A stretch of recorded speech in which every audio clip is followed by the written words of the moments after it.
Welcome to Project Brupeg, the story of a trawler that sunk a few years ago now in the Burnett Heads River during a storm. This is the story of its rebuild into an expedition and research boat that's going to go globally around the world. Here she comes like the rays of the sun, she shines. I'm crossing off the list from last week and I'll show you what's next. Remember, we're working on the front cabins in order to refit the kitchen, which is the last big job for our expedition boat. So we're in the studio, this is the stuff we did in the studio. Cleared, stripped wiring, rib out, bulkhead got blast, port fuel, cofferdam. I'll just let you enjoy as I go down. God, it's crazy. Yep. No, that's what we're on to right now. Weld vent into tank. We've got some an interesting dilemma to share with you, so we'll do that. Okay, but we did get, well, Damien, you got this done, eh? Yeah, felt like the tank's done. That was done. Weld new. No. No. Okay, that's what we're up to. The rest hasn't been done. We're up to there. So this is what we're up. This is what we've got to get through in the next 2 minutes now. So where am I? We got a third of the list done. This here is. Just going to do a little spot there. We'll get that done right now. And, so we'll show you the dilemma. In the studio, we've got our pipes done. Ish. This is the vent. This is the last frontier, is what this is. This is the last frontier. This is the vent for the fuel tank, the starboard fuel tank. And as you can see, we've welded most of the way around this pipe. We've tigged it and it's all lovely and good. However, we can't get around the back. There's a nice big hole there. So this is our TIG torch, and it's as small as we can make it. We physically can't get the angle that we need around the back to be able to TIG it properly. And it looks like you can, and it looks like you should be able to. You know, you can try that side, and you might get one little spot on the right angle to make it work, but the rest you can't. So we've tried everything that's not possible. So. And this has to be diesel tight, and diesel is notorious for being able to find any little hole and going through it. So yeah. We can't take chances with this. It has to be right. Now, the obvious answer, there's a really simple way to fix this, and it's basically cut this bulkhead out, cut a hole, get it from behind and weld it up, and it's all lovely and easy. The other side of this bulkhead is our anchor room.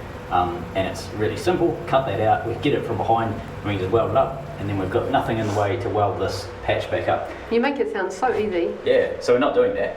What we are going to do, the idea that I've got is slice all the way through this pipe, so right to the back, all the way through, and then do exactly the same up here, maybe 8 inches up, and take that section of pipe out. Then I can get the TIG torch all the way around at the right angle and be able to TIG that back perfectly.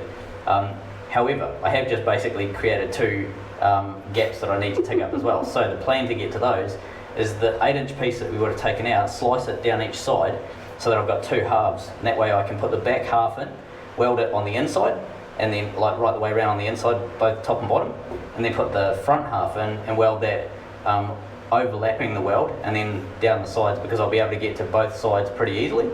So I'll mark it all out with a pen so that I know when I put it back together I can get to the welds, etc. With my TIG torch, and I think that's going to solve the whole problem. It is a wee bit more elaborate than had this whole pipe just been moved out a little bit. However, we didn't have a choice because the location of this hole determines the angle that the pipe sits at when it goes above the deck up that way. So we had to have that looking correct, and then this end of the pipe here ended up wherever it needed to be. We're both curious, you know, to see how that goes. So bear with us. Both will take about 2 hours. So timeline much and muchness, except there'll be clean up in the other room. It's just interesting. There's no extra painting doing it this way. That's right. We're going to blast and paint the whole thing in here anyway. So yeah, so we think we'll do that. So bear with us, and yeah, hope you enjoy it. I'm looking forward to seeing how it works. Right, so I want my lines to be crystal clear. So we'll do a cut about there. We'll do another one up here somewhere. Exactly where, it doesn't matter. But we will put a slice down there because we can get to it, and a slice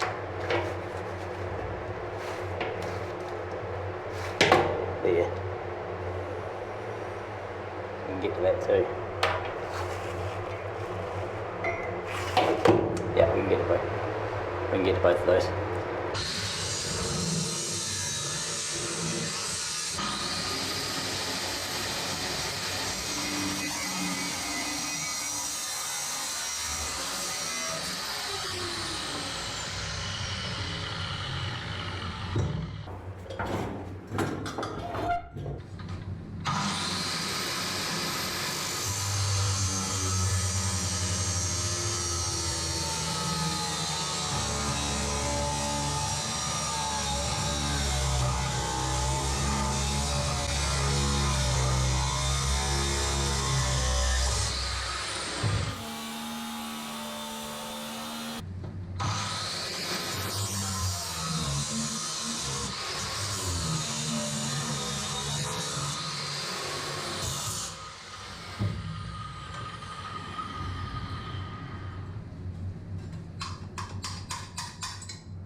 Walking home late at night, maybe 2:30.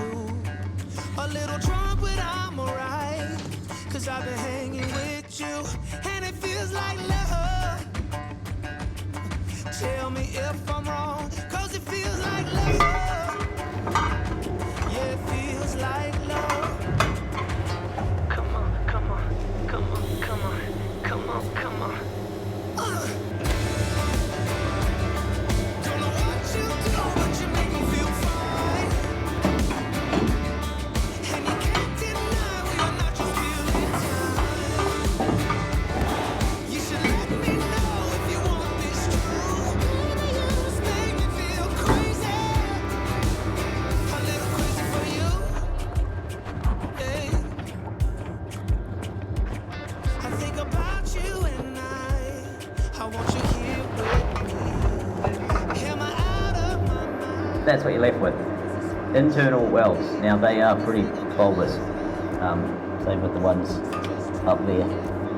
It's definitely not my best work, but it's not going to leak. They're sealed up, and I can get to the outside.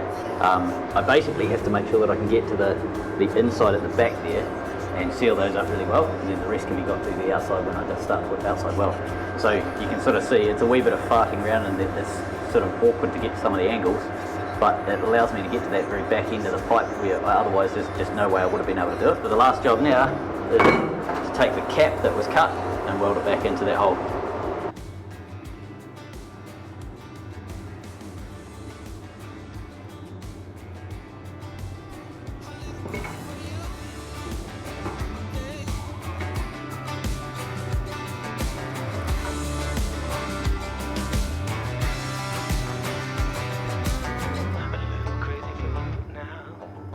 A little crazy for you now. A little crazy for you now, baby. I'm a little crazy for you now. A little crazy for you now. A little crazy for you now, baby.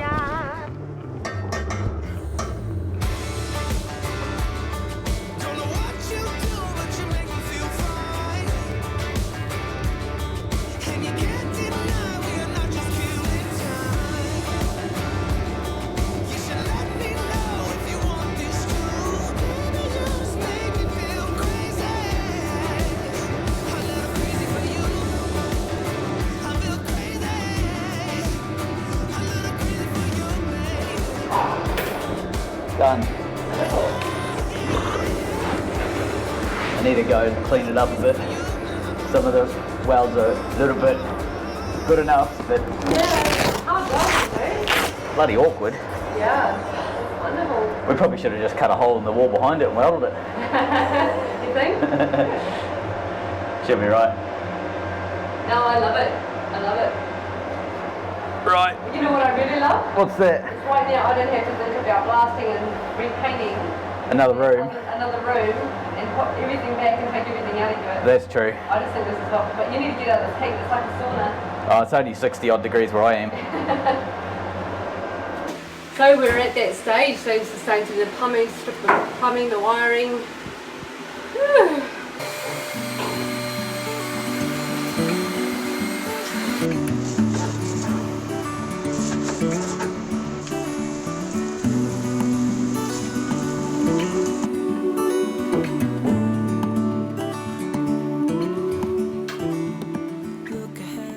I hate to think what this is like behind.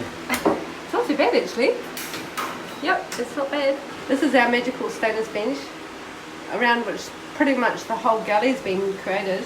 Yeah, it has been. This hasn't had a proper, real good scrub and everything since we got it. We washed it down, got it in there and just carried on with building the boat. This is what we're talking about with the floor. Anyone who's been following the channel will know that so it's not that bad. You can see there's layers of paint there that has become stripped off. This is where we mainly walked.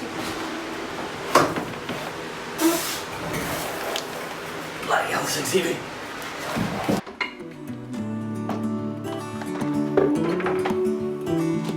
Look ahead, the sea is calm, and I know we've been through a lot, but just wait.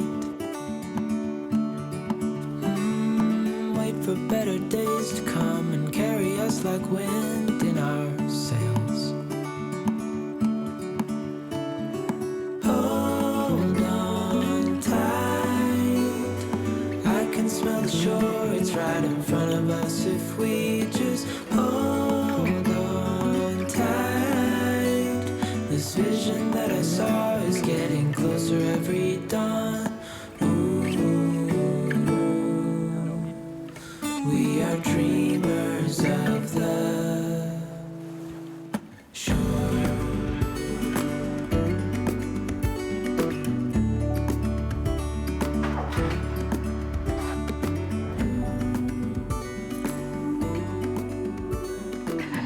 Hi guys, we stripped it, yay. You would have noticed the makeshift air conditioning as you came in the door. This is our plumbing, so that's a piece of old stainless exhaust pipe that we got from the scrapyard. We've strapped it up to a flexible hose that's connected to an air conditioner. Inside that room, behind that wall, is what used to be our bedroom is now our kitchen, and we pretty much melted in there the last day and a half trying to cook. What was accommodation turned into a sauna has turned into a galley that's usable. Yeah, so yeah, we put a roof extraction fan on it this morning and an air conditioner, and now we can actually breathe in there. And you'll notice the bench in the middle of the room. And the reason this is still in this room is because we can't take it out. To get it in, we had to cut part of this wall out, swing it round into position and then put that back on. And so this is a permanent, we can't get it out. The only way to get this out is either cut it up or cut something out of the boat. Yeah. And to give you an idea, that bench itself is almost 4 metres long. It goes, if I spin around here, this is the hallway going out to the back of the boat. You've got the wheelhouse just up those stairs there. It pretty much comes to this wall, this edge of the wall here, and goes right the way across to there, and that's almost the full width of the boat. So it gives you an idea of just how massive that bench is. It's a bit disproportionate when you look at it on the screen, but it is absolutely massive. And those sinks are not normal size. You could probably fit two normal size sinks inside one of those. It's a Mishka lounge around, have a bath sort of size sink. You can see where we've been basically walking right down the middle. Yeah. So different layers, right? So this red is an etch, so hard to see, but there's sort of like a light grey underneath. That's the original chlorinated rubber, and then you've got this red colour, which is, we put that on, that's an etch paint. Then we've got this white paint, which is a sealer, and then the grey paint on top of this stuff here is the epoxy floor paint, garage paint. So you can sort of see there's lots of bumps and hollows and all that sort of stuff, and that's because the floor itself has got so much paint on it over the years that it's not dead smooth anymore. And consequently all the high spots get worn off. Oh, plus it's a working trawler floor, you know. No one's precious with it. No one's precious with it. It's had a hard life, but it's thick enough, it's great, it's solid. Yeah. In the early days we had to replace where Dane's standing because the old galley was actually here. In this little bit here, it was a sort of a horseshoe shaped galley. Yeah. There was a leak in the taps or something like that, and this had rusted out, but it was behind insulation, so no one knew about it. So when we stripped out the accommodation or the freezer room, we found just how bad it was, and this floor was rusted out as well. So we fixed. That's one of the first big jobs Dave did on the boat was to change that out. We replaced this floor right on the early days, but then we didn't deal with the after effects of it going into the freezer room, and that's why we had to replace that side of the hull in the last couple of months. Yeah, because we didn't realise. So that's all been done, and the other side's a little bit iffy, but nothing like you know, here, so we'll be able to deal with that quite fast, hopefully.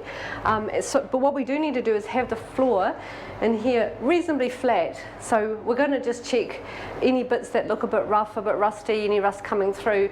We'll blast that down to metal and we'll etch and cover and stuff like that. But we're hoping to not have to move too much of this paint off. We'll rough it up because we're going to do another couple of coats over top, and that should be enough. And then we're putting our flooring solution over top of that, which we'll show you later. This is all about getting the cabinetry in. I know that it sounds crazy, doesn't it? But the front part of the cabins in here we knew needed work, and we decided to get, because this is all about dump and run, getting in the water as fast as we can, and we'll continue on with the build in the water. What we decided was that we would actually do the cabinetry in the water. But because of COVID, we've slowed down. We've got the time and we've got the availability of the yard and the ease of doing it, so we're doing it now. We knew before we were going to get in the water we had to finish off the metalwork in the cabins. That means we had to change the pipes, which you would have seen already in previous episodes, and we had to finish the floor. We had to do, there's some rust on the corner here in this room. There was some rust in the studio cabin as well. So because we've finished that, that's all ready to go, but we do need to blast the floor in there and blast the work that we've done and then paint. But we thought we'd do that at the same time as we do this floor, because we've got to do this as well. Now it's patchwork, it's not the whole floor. In that room it's the whole floor because the paintwork wasn't good enough when we put it on. I'm going to show the floor and the rust and stuff. Yeah, so there's a wee bit here. I suppose the most important and spectacular thing is these, the ribs need to come out, and there's actually this here, there's a little bit of rust in there, so we're going to cut. We're going to find where that rust goes up to. We're hoping it'll kind of be around here so we don't have to cut the whole thing out, but we may just cut them both, these both out up to the window. We're hoping it'll just be sort of like that. And behind you can see there's rust everywhere along the wall here. Now this is, it looks impressive. You know, it's like when it's 6mm steel this. So it looks like, what do you think, a couple of mil? I reckon it's probably gone down a mil, 2 mil in places. Remember that when steel rusts, it's 10 to 1. 10 to 1. There was obviously rust that we missed when we started doing this room. Everything else is great, you know, it's really good. But we've got to, you can see here it's right round, so we're going to dig into that. This one here as well needs to be checked out. If you turn around the corner there, you can see there's something in that, so we're going to check that out as well. It looks bad, like the staining and everything looks bad, but it's not really deep. That'll probably just sandblast up fine. Yeah. And then we'll just check, make sure there's no pinholes that'll let oxygen in. Yeah, and it always looks so bad in a steel boat, but you've really got to be honest with yourself and dig in and check it properly to know what's going on. And there's something up here. Now there's some rust that's given up here, and this is really hard to access, and we think that that's been going for quite a while and not been painted properly when it was done or something like that. We missed it when we did this room, so Dave's actually going to place out this panels that goes up to. Can you show where the deck line is? There. About where the end of the hammer is. Yeah, up here. Yeah. So we're going to just cut this out. We did it over the other side, and it's so much easier to manage. Actually, there we go. Oh, right here, yeah. Right there. So you can see that one's been cut out. And then these other ones haven't, so we're just going to keep following that line along and just trim them right out. It allows us to maintain the boat properly doing that way. Dave will hammer drill into this, better than a chisel even, you know, because it just really gets in, and it's not like a pin gun, it's what it's called, needle gun. I always think of it as a pin gun because it's just like this tiny little thing. It is, it's a toy, yeah. And I know that like some guys really swear by it and all of that, and maybe there's some in the world, there's some commercial version of it, but we haven't found it. And the stuff we've tried, we've borrowed them and we've tried them, and they just touch the surface. We broke 3 in one day and got so little work done compared to our big hammer drills, which just absolutely annihilate the work. Like there's just no comparison. Like people say to use a needle gun, but honestly they're just toys compared to the proper equipment. And maybe if you had a tiny little bit you were doing, it's a great idea, but we're doing, you know, proper big amounts, and we don't have the time to waste on it. But also we want to hammer in really deep because we want to be sure that anywhere that there is metal that looks strong, it is solid, it's not going to rust out on us. That is actually a really good point. The hammer drill kind of explodes the rust, whereas a needle gun kind of just pounds it lightly, if that makes sense. So if you've got deep rust, you don't want to muck around and try and just, you know, gently dimple the surface. You want to just bash it out and get to the bottom so you can deal with the problem. Yeah. Or you just get your wife in with bare with her hands. nails. Once we've done the rust and the sandblasting and stuff in that corner, we need to put a vent in. So this area here between that rib there and the wall, that gets a door style vent. There's a link in the corner of the screen now for that episode if you wanted to see what that vent is. But we basically welded into the wall there and then sealed that off with an aluminium plate, and then the airflow works its way all the way down and goes through into the freezer room below through that little aluminium thing plate there. You may know the freezer room is accommodation downstairs. Yes. The cabin's downstairs. Sorry, we call it the freezer room. Because it was a freezer room. Yeah. Let me just spin round. This is a finished vent here, so it doesn't look like much on the inside, it's just a plate of aluminium, but on the inside there's a door style vent up the top, and then an air channel all the way down and through into that room. On the outside, that's what it looks like when it's welded in. So it's basically a flush vent on the side of the boat, and it's constantly got air moving through it. So they're really effective for what they are. We pre-built it so that we can basically just cut a hole and weld it straight in when we have the kitchen stripped apart like this. Yeah, so that'll be all sealed off, and then we're onto the floor and all the little bits and pieces we've not got to. So just little finishing bits and pieces that need blasting and painting, things like this. One of the things that we've been trying to figure out for a while is how to get decent wall panels on here, something that we can clean, but it's also going to be really hardy and last. We don't want like a thin plastic or anything like that, just because they can crack and over time get brittle or whatever. We sort of looked at what our options were. So we thought about like something like say plywood and then epoxying it with a decent 2-pack and building it up with layers so that it's a really decent board. The cost of the plywood, the cost of the epoxy and 2-pack polyurethane and all of that sort of stuff ended up being that it was almost the same price as getting straight stainless panels. So being Brupeg, we got straight stainless panels. Brutish industrial wood. Yeah, and cleanable, really hardy and can handle anything. So the plan to hold the stainless onto these ribs is actually to use rib nuts. So we're going to drill holes in these ribs. We'll put a bit of sealant around the rib nut, put it in, and then that gives us our bolting abilities for the stainless onto the wall. And don't forget that Dame has to build the plinths. That's what the cabinetry will sit on. So the benches where they sit in the galley here, and you would have seen now in lots of episodes, what goes underneath those benches is the cabinetry, and there's also stuff that's going around here, storage and stuff like that. So there's a lot of drawers and cabinets and all sorts of cupboards and things like that that are going to go in, and they look beautiful. In an previous episode we showed you them, but they were kind of stacked so you can't really appreciate them. We'll take you out the back and we'll show you what they look like and how they move, how Tim's made them. They're just beautiful. So that's what's going to happen after the insulation's on, the stainless is on, then the plinth, which is what stabilises the cabinets, and then we'll put the cabinets in, and that'll be the kitchen.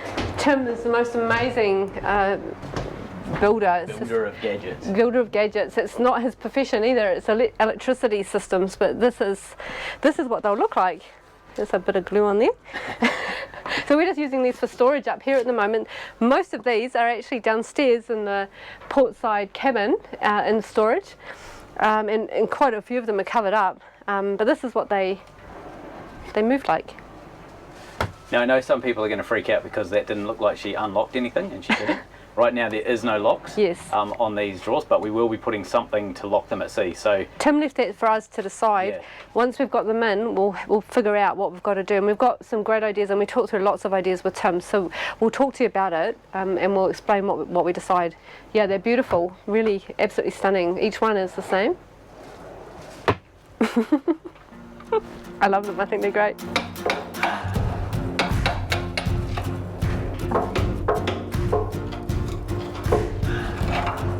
I think it's rusted. That boat is slightly rubbery.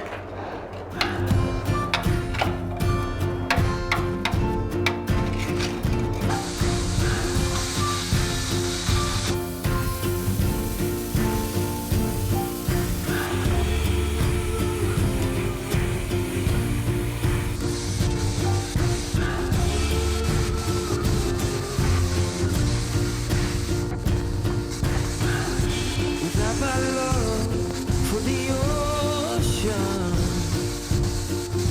I would be long gone by now. It's some kind of devotion brings me down.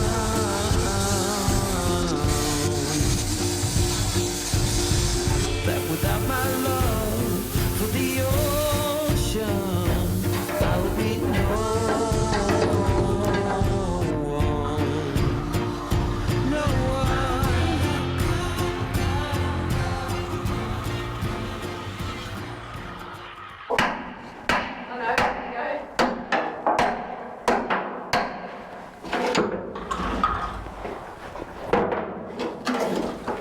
There you go. Have a rib. Wow. Yeah, there's the rust. It's alright because most of the rust used gravity to go to the bottom. But look at that end. How gorgeous is that, little? Did you see the other end? No. Look at that. Sweet. Clear as. Yeah, lovely. Alright, my noise. Alright. Come on down.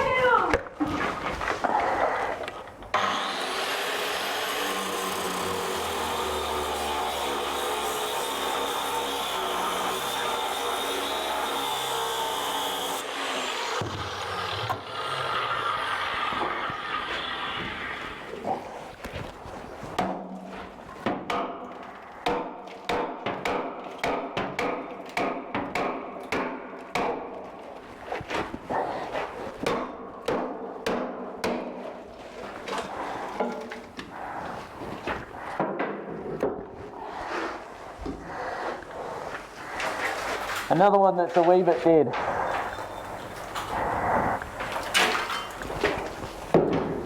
Between cutting out ribs and preparing the galley for blasting, we had to continue on with our crusade to find enough sand. We use river sand, silica-free river sand. We dry it, put it through our sieve, and then it goes into the blaster. So this turns into this. Okay, today's job. We've got to get this off the ground. If you come a bit closer, you can see Dane's welded some chain links, up here and up here. So we're just going to ratchet it up, but of course you've got to go in stages. So Dane's going to lift one end, I'll ratchet, lift the other end, ratchet, and eventually we'll hit the roof. Literally. So after we do that, then Dane's got some space to hammer drill the rust in here and anywhere on the floor that needs hammer drilling. And that means that then we can sandblast and then we can etch and paint, top coat. I give you everything you want me to. Think about it if I could.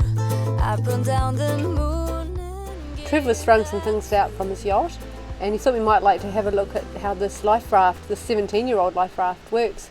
We thought it was a great opportunity.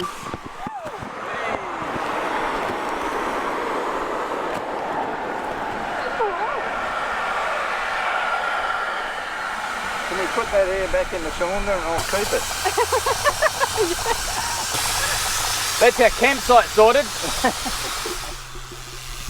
You see where the air's coming out, it's all frozen. Oh yeah. The cylinder, cold. right, yeah. Look at down here, you can feel the ice. Wow. CO2 or whatever it is, you know. Wow. That's really hard. Yeah, that's it. Oh look, it's got USB charging points. Oh yes. Where's the solar panel? Oh, it must come with a dolphin. This is a dolphin toy. Yeah, so this is pretty cool. So you've got your propulsion system there, once you lasso a dolphin. And you've got USB charging points just here. Oh, is that a tap or is that a coffee maker? Probably a coffee. And that's a rain collection point there Right. Oh, wow. for water. Oh, it's got a little reversing light up here too.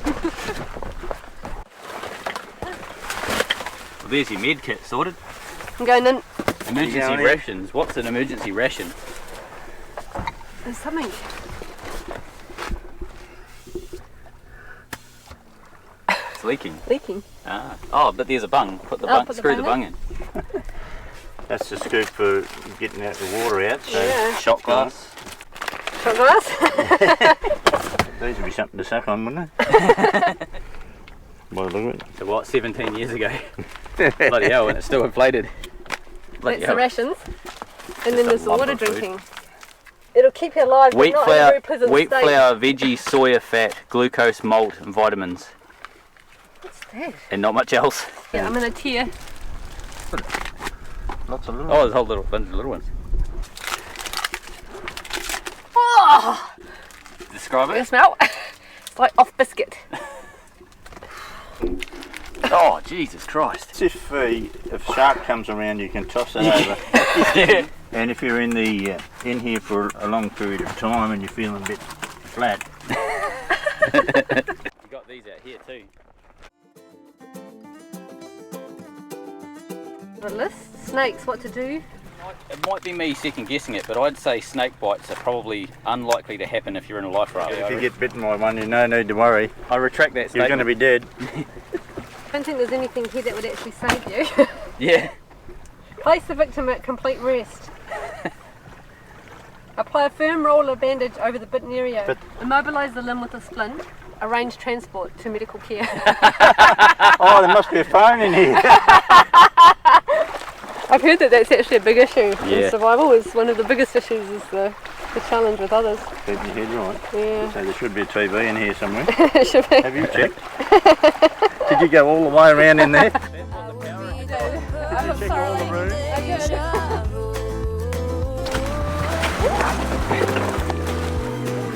So you got them, Yeah, right. and they're weighted in the corner. They fill up with water, and they act like a keel. Well, that was a bit of an anticlimax. It was. There's no loud noise or booms or anything.